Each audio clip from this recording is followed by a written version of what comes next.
So it's Saturday, and I don't usually do videos on Saturdays, but but I just got my hair cut. Doesn't that look great? Anyways, and since it's the weekend, and you guys have a chance to run errands, I wanted to suggest a really great book. It's called Getting Pregnant. This is what it looks like. It's by Niels Lauersen and Collette Bouchez. Whatever. I'll put the information in the little box. It is a fabulous book. I bought it last Saturday, and I practically already read the whole thing.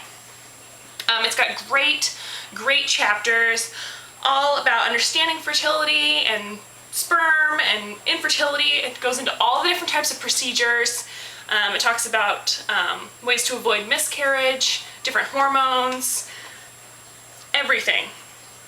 IVF, IUIs, all of the little code words. So I definitely encourage this book. It's a great read. Apollo, they can't get out of the way. Right here. Great book. I wanted to talk to you guys about something. Gender selection.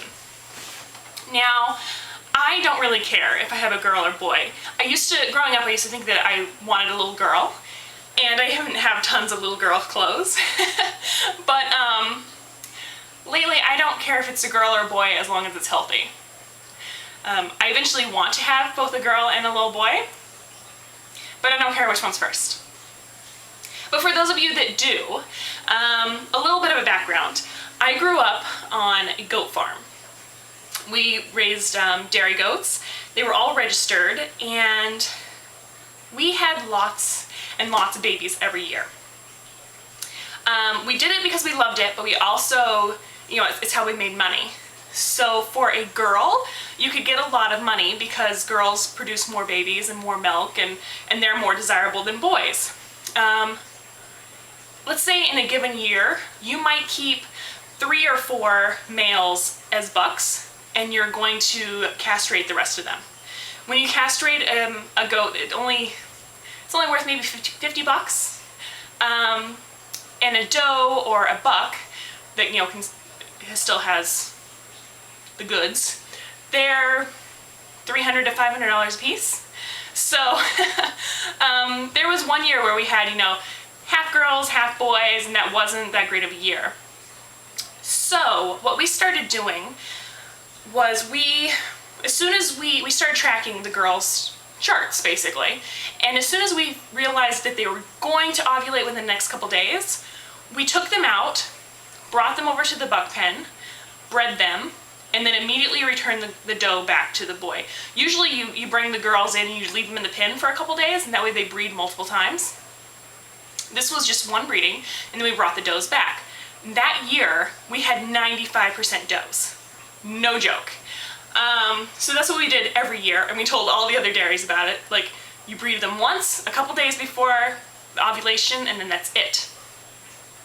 So, and the reason why we thought this was because the male sperm swims faster, but dies quicker. And the female sperm swim slower, and they live longer. So if the sperm was introduced before the egg was available, the sperm would swim, but then they would die before the egg was released. So then there would only be female sperm left.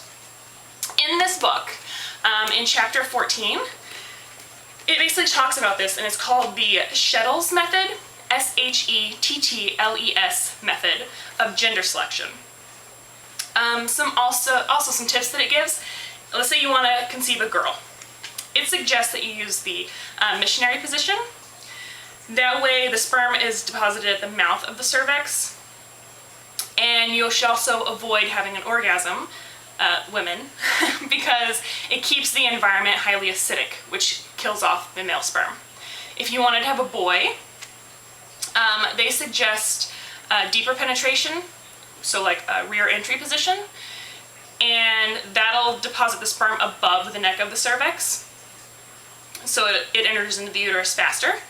And then they also encourage you to have an orgasm at the same time as your partner, and that'll make the environment more alkaline, which favors the Y chromosome.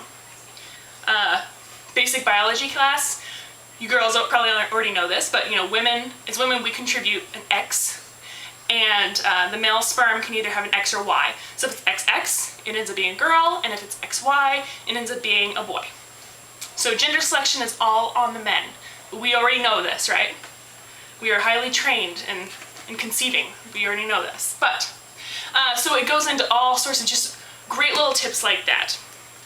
Also, when I went to the doctor to get my blood drawn on cycle day 3, I think I had made a comment before that the first time I went there, all their magazines were like Parents Magazine, which was kind of cruel.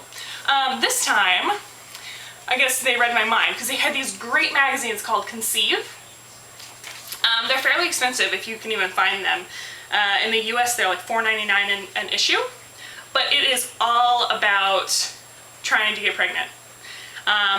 There's a question and answer section. There's a section here about when you have a friendship and you're both trying to conceive, like the game plan for how you tell each other and why it's okay to feel jealous, all about that.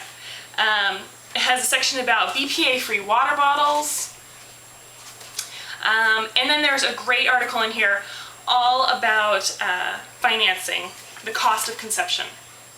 So, if you wanted a magazine, this is the March-April edition. I don't know how many are in a year, but maybe you should look for this in the newsstands. It's called CONCEIVE magazine. Other than that, not much.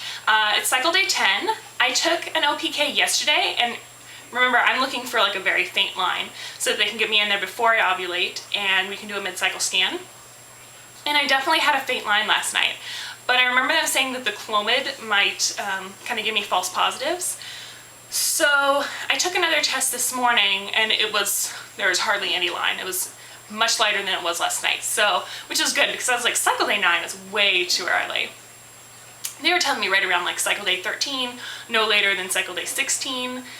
So I'm still looking, but at least I kind of know what a faint line looks like now.